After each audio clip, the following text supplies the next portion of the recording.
పెసరపప్పు పప్పుచారు ఈ తీరులో చేసామంటే చారు అంత కమ్మగా, అంత టేస్టీగా, అంత బాగుంటుంది. కడుపు నిండా తినేయాల్సిందే, అంత బాగుంటుంది. కనీసం అంటే నెలలో 2 సార్లైనా సరే ఈ పప్పుచారు అనేది తినాలి. కడుపుకి చలవ చేస్తుంది, అంత మంచిది ఈ పప్పుచారు, పెసరపప్పు పప్పుచారు. వీటిని టేస్టీగా ఎలా తయారు చేసుకోవాలో చూసేద్దాం, హెల్దీగా కూడా.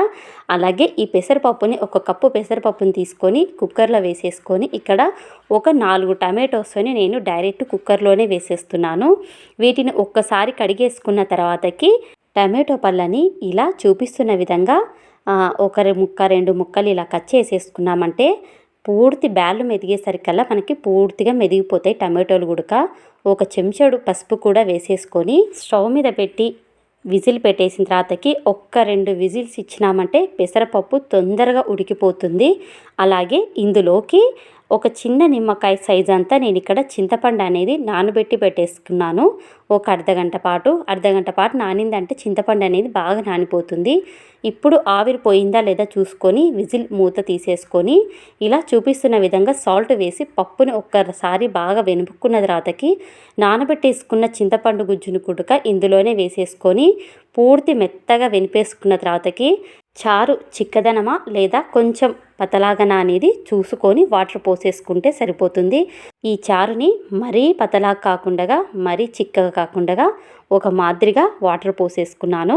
ఇక్కడ వచ్చేసి కడాయి పెట్టి 1.5 స్పూన్ ఆయిల్ వేసేసి తెల్ల వెల్లుల్లిని కొంచెం కచ్చాపచ్చాగా నలిపేసుకుని ఇందులో వేసుకున్న తర్వాతకి ఒట్టిమిరపకాయలు ఒక 4, జీలకర్ర, ఆవాలు, అలాగే పోపు దినుసులు ఇందులో వేసేసుకొని లేత కరివేపాకుని కూడా ఇందులో వేసేసుకొని ఒక్కసారి అలా గంటతో కలిపేసుకున్న తర్వాతకి సన్నగా కట్ చేసి పెట్టేసుకున్న అలాగే ఉల్లిపాయ ముక్కలు కూడా వేసేసుకొని కొంచెం బ్రౌన్ కలర్ వచ్చేంత వరకు వీటిని 1 నిమిషం వేంపేసుకున్నామంటే మీడియం మంట మీద సరిపోతుంది. ఇప్పుడు ఇందులోకి సరిపడా చిటికెడు పసుపు వేస్తున్నాను. ఆల్రెడీ అందులో వేసాను కాబట్టి ఇందులో తక్కువ వేస్తున్నాను.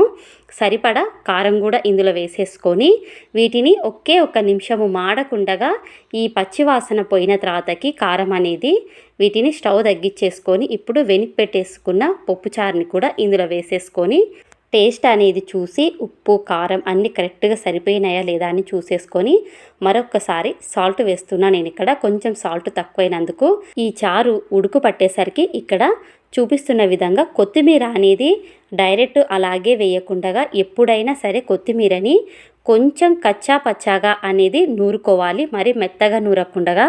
అప్పుడైతేనే దీనిలో ఉన్న టేస్ట్ అనేది, ఫ్లేవర్ అనేది రసానికి పట్టుకొని పప్పుచారు అనేది మంచి కమ్మటి వాసన వస్తుంది.